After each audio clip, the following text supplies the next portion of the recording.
Welcome to ePadasala lecture series in computer science. Second module. In this module we are going to talk about the fundamental stages of problem solving. We are also going to see the context of algorithms in the process of solving a given problem, and the aim and objectives of this particular module is to know about the stages of problem solving, to understand the various stages that are involved, to know the characteristics of an efficient algorithm, and as part of this module we are going to deal with the categorization of algorithms so that the algorithm study taxonomy can be well defined. What are the stages of problem solving? Say for example, if a problem is given to us, how to deal with the problem solving process. Problem solving is both art as well as science. There are no fixed rules of how to solve a given problem. So it is the domain of high creativity where novel solutions can be provided with lot of careful thinking. Problem solving can also be stated as a science where there are certain rules that are available to solve the given problems. So in short, problem solving is both art as well as science. So in order to formalize the problem solving skills, we have to identify the various steps, and for every step we have to use some standard principles to know better. So these are the various stages that are involved.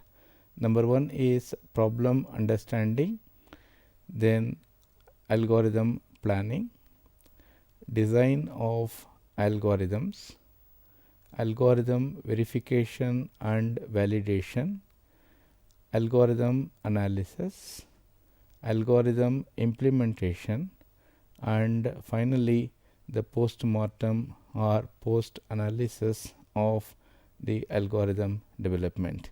These are the various stages of any algorithm development. We will concentrate these steps one by one. What is the necessity for problem understanding? There is often a saying is that a well understood problem is solved already in half.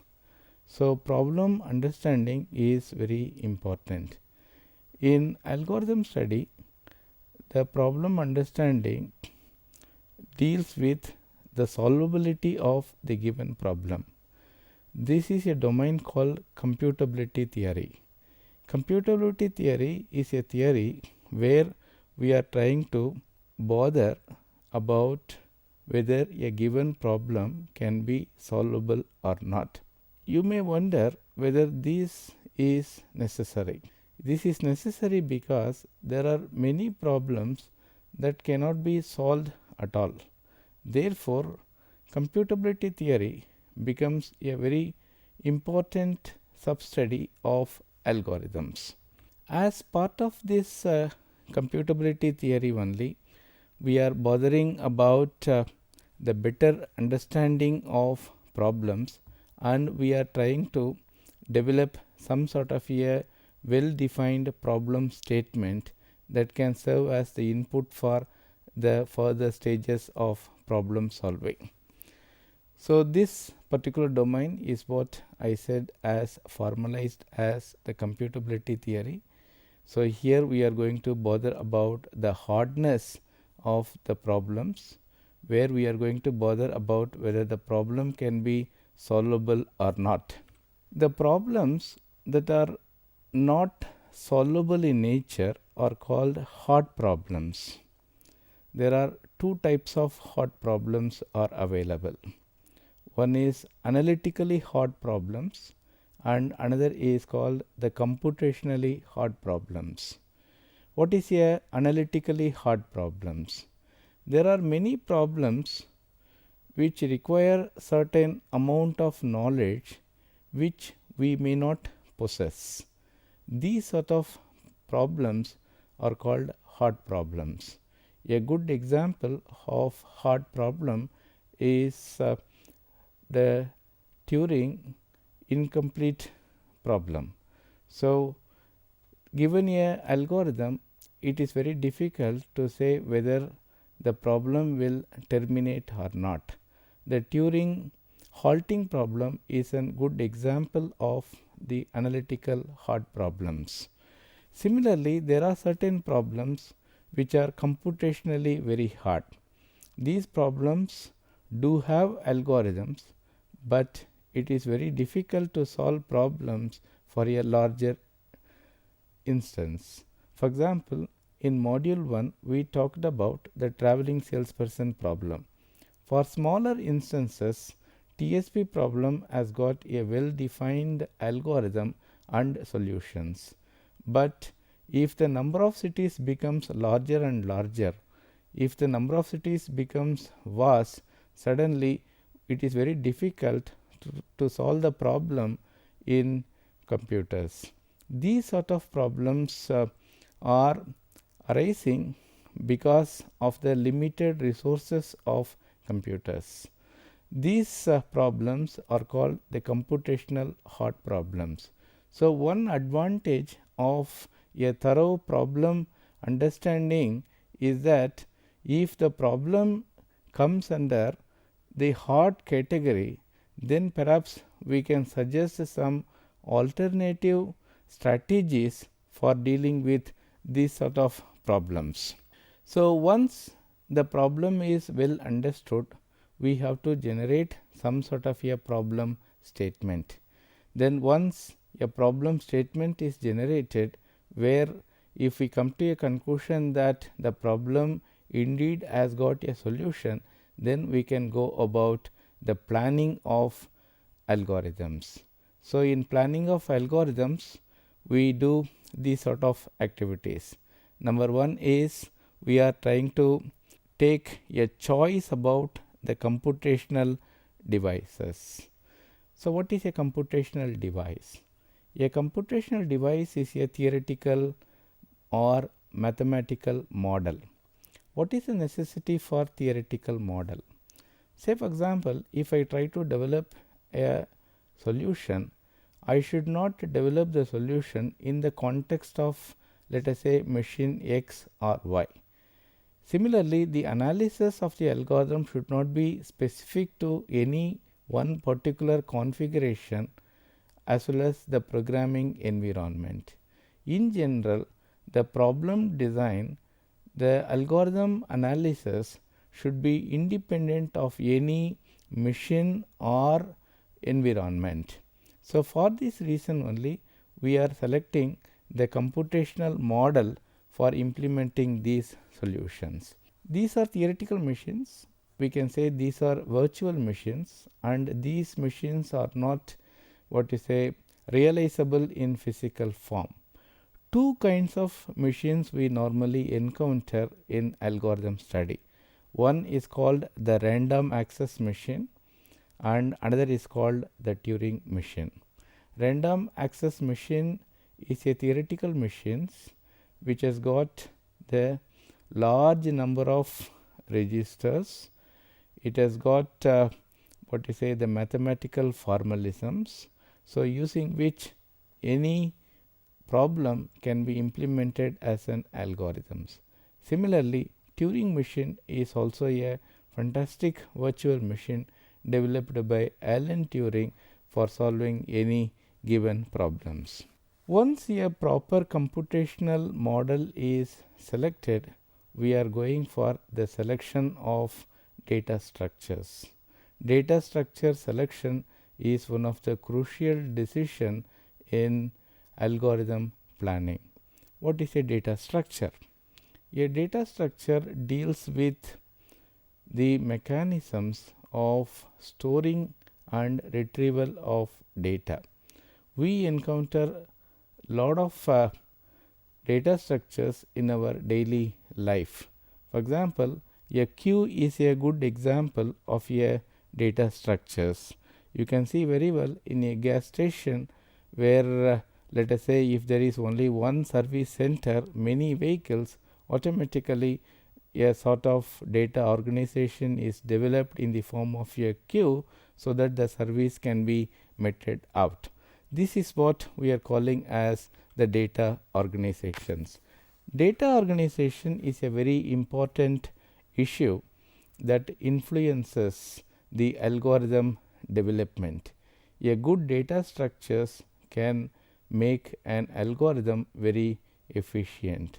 In other words, data organization is a concern of the algorithm person so that the data can be stored and retrieved very effectively. There is a saying that the algorithm is nothing but, the program is nothing but algorithm and data structures. A efficient algorithm with the proper data structures is indeed instrumental in constructing a effective program. This is stated by Dijkstra as a part of his book, and this is indeed taken as a concrete statement in algorithm development.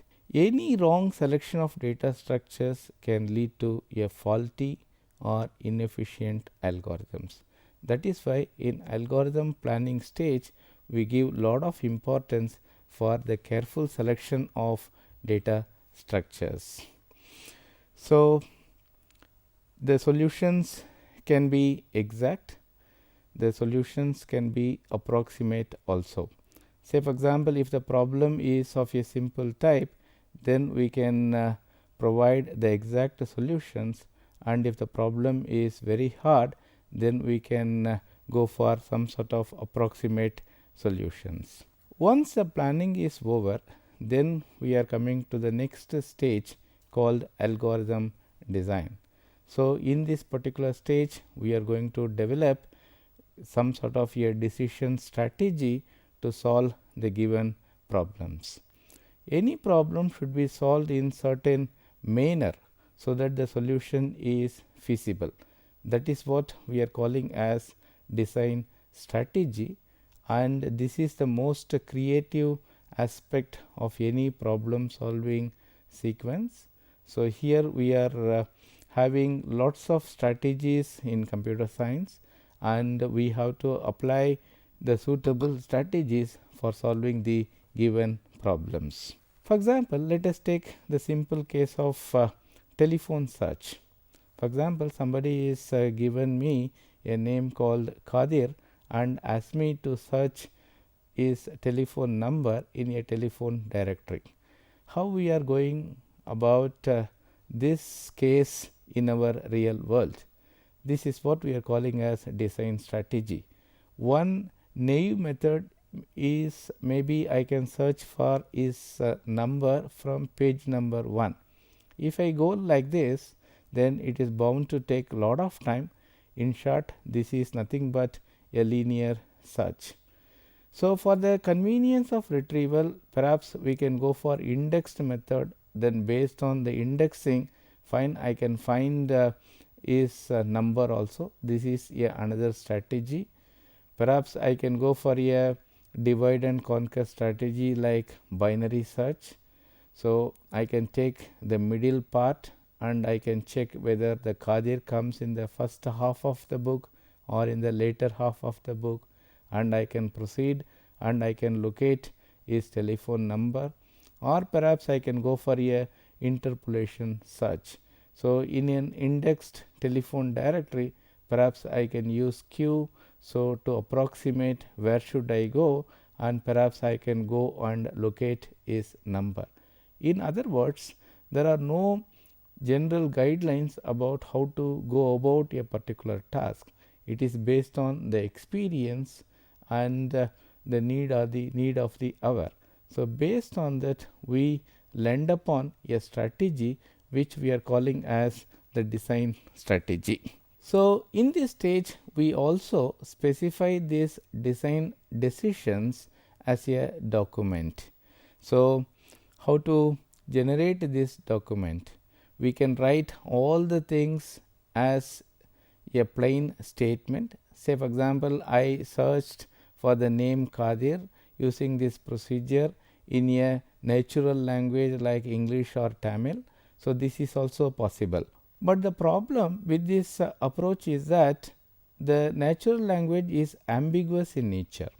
Every word can convey different meanings to different people in different way. So, the instructions which I write may be ambiguous, therefore, natural language is not generally useful for writing these sort of documents. How about mathematics? Mathematics is a good choice where confusion is not present, but the problem is the documents tend to be more mathematical and third person or the user may find it very difficult to interpret all the things. And we can use a programming language like C or Java to write the procedures, but the problem is that we are trying to develop algorithm which is biased towards that particular language. Let us say if I write all the algorithm in a Pascal manner, and if a person do not know about Pascal, then he may not able to interpret what this document is all about. So, the natural choice is going to be some sort of a pseudocode. So, where pseudocode is nothing but the mix of the natural language as well as the mathematics. So, all algorithms are normally written in a pseudocode to convey how the problem solving is done. So, this is what the general context is all about. There are no general guidelines available of how to write algorithms. Everyone is free to evolve their own way of writing the algorithms.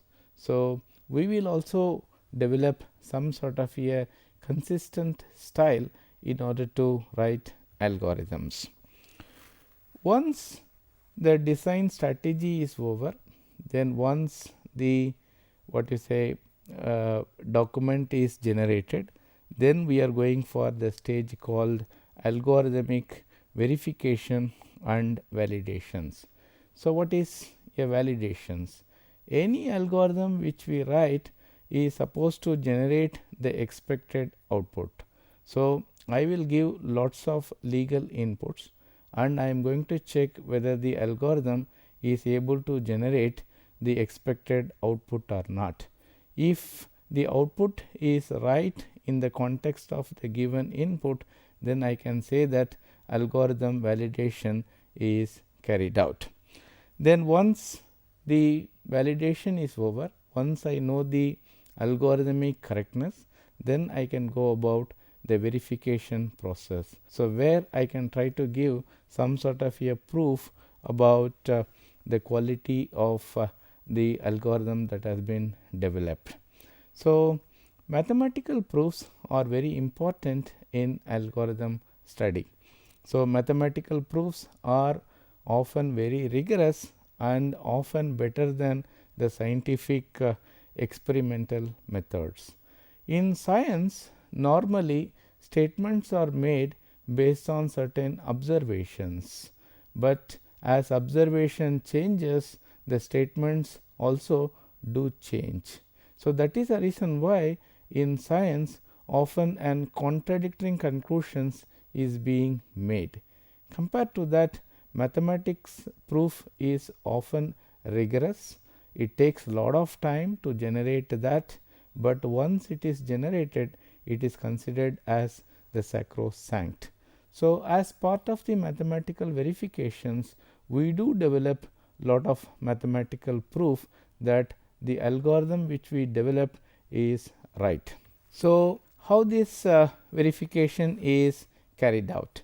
Lots of ways are there. So, we will be trying to give proof for algorithms based on assertions. What is an assertion? Assertion is a statement about the problem state or algorithm state. For example, I can use a predicate calculus and I can assert the states of a particular variable in a particular way. So, lots of assertions will be given as part of the algorithm, and all the statements in a clear manner, and if I could able to prove that the output what you say is taken logically from the input, or in other words the assertions leads to the correct output or the conclusions, and I can say that the algorithm is right. This is what we are calling as a proof. In other words, proof is nothing but a mathematical statement which states that given the context, the input assertions leads to the desired output. We can also give proof based on the mathematical inductions, especially this is done with respect to what you say recursive algorithms. You know, recursive algorithm or algorithm that use recursive functions.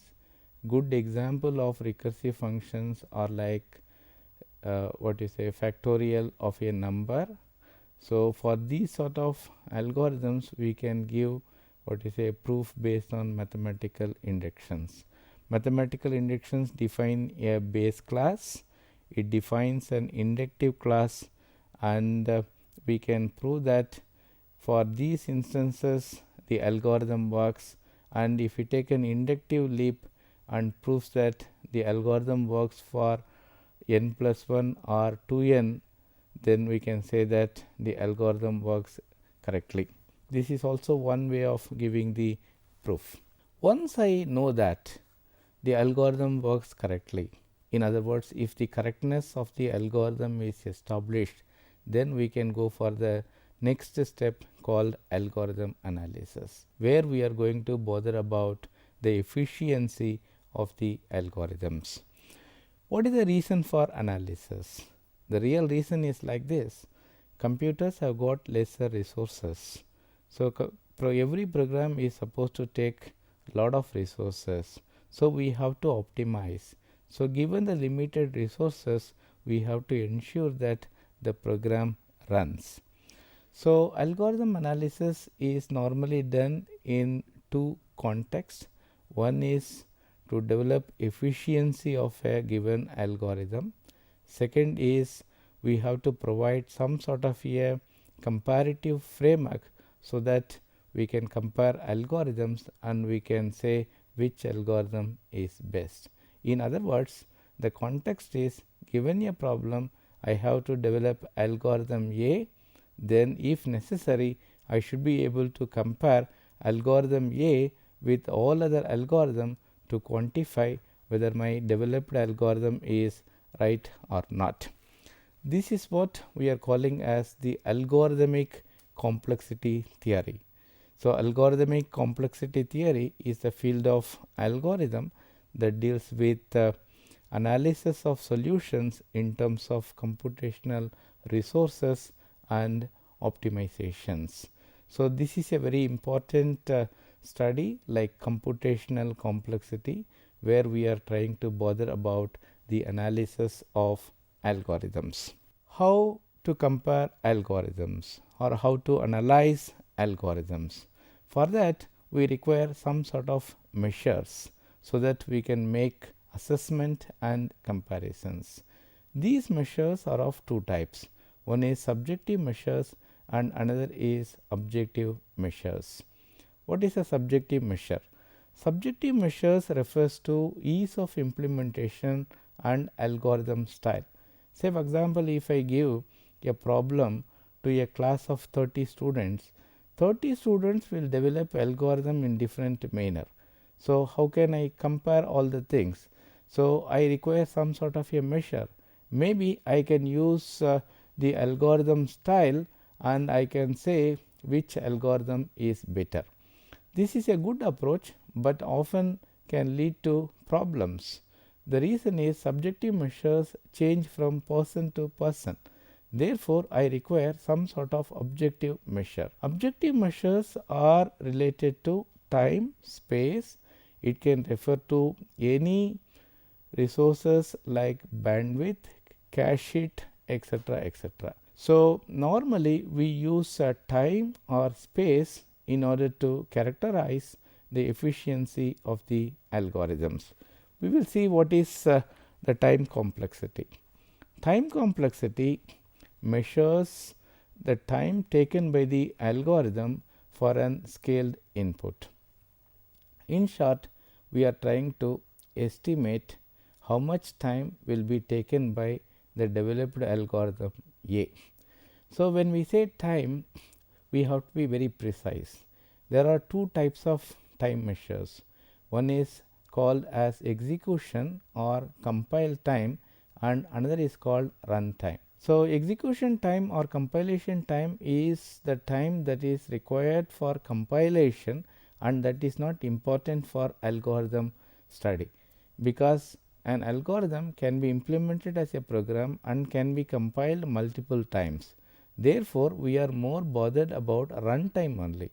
In other words, runtime is the time that is taken by the algorithm to produce the results. So, time complexity measures how much time that is taken by the algorithm to produce the result. So, once time complexity is over, then we will do space complexity, where we will try to measure the amount of space that is required by the algorithm. Once analysis is over, then we will try to implement these as part of a program. Programs are nothing but algorithms in action. We try to choose a programming language to implement these algorithms. Once the program is available, then we will try to do the postmortem analysis, where we will try to find the answers for these theoretical questions. This post analysis is very important to have a hindsight about the problem solving process. So, here we will try to know about the limits of the given algorithm. We will also know the theoretical limit of the given algorithm. We will try to analyze whether the given algorithm is efficient or not, and then we will try to make a study about whether any other algorithms are available for solving this particular problem. In other words, we can say that problem solving is a cyclic process. It is not a linear flow, because in any stage we will encounter a problem that can force us to backtrack to the original cycle, where we will try to rectify all the things. In other words, the problem solving is a cyclic process. And in algorithms, normally we will classify the algorithms so that we will make a deeper study. There are plenty of ways of classifying the algorithms. So, we can classify algorithm based on the implementation, design and tractability. One popular way of classifying the algorithm is to classify algorithms as iterative algorithms and recursive algorithms. Iterative algorithms are deductive in nature, and recursive algorithms are the algorithm that use recursive functions. The recursive function is a function that calls itself conditionally. The good example of recursive algorithm is factorial of a number. So, this is one way of classifying the algorithms. Another way of classifying algorithms is based on implementation using the context of processes. This is classified as the sequential algorithms and parallel algorithms. Similarly, based on the solutions, algorithm can be classified as exact or approximate. For harder problems, the approximate algorithms are relevant, because the exact solution may take lot of time. Similarly, based on the implementation, we can classify the algorithms as the deterministic algorithms and randomized algorithms. In deterministic algorithm, there is a guarantee that algorithm will terminate, and in randomized algorithm there is no such guarantee can be given. Similarly, based on the design, we can classify the algorithms based on the strategies. The algorithm study is replete with lots of design strategies like divide and conquer, greedy approach, dynamic programming, etc. In the subsequent modules, we are going to deal a lot about these paradigms. Similarly, we can classify the algorithms based on the problem types as string algorithms, sorting algorithms, searching algorithms, graph algorithms, combinatorial algorithms, etc. So, in the further modules we are going to deal with these sort of problems, where we are going to specifically deal with how to solve this problem using the given design strategy. Similarly, based on the tractability, we can classify algorithms as polynomial algorithms and exponential algorithms.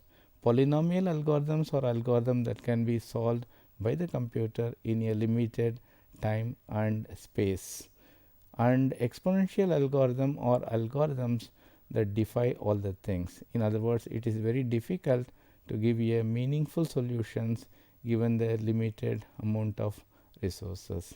In short, we can say that these are the classification of algorithms. In summary, we can say that problem solving process is very important for algorithm study. You have lots of stages, and we have seen that problem understanding, design and analysis are the most crucial aspects of any algorithm study, and it is also necessary to classify the algorithm based on various constraints, so that we can have the complete knowledge about the algorithm development. These are the various references. Thank you very much for being with me for this particular module. In the subsequent modules, we are going to deal with various algorithmic analysis as well as the design concepts. Thank you very much.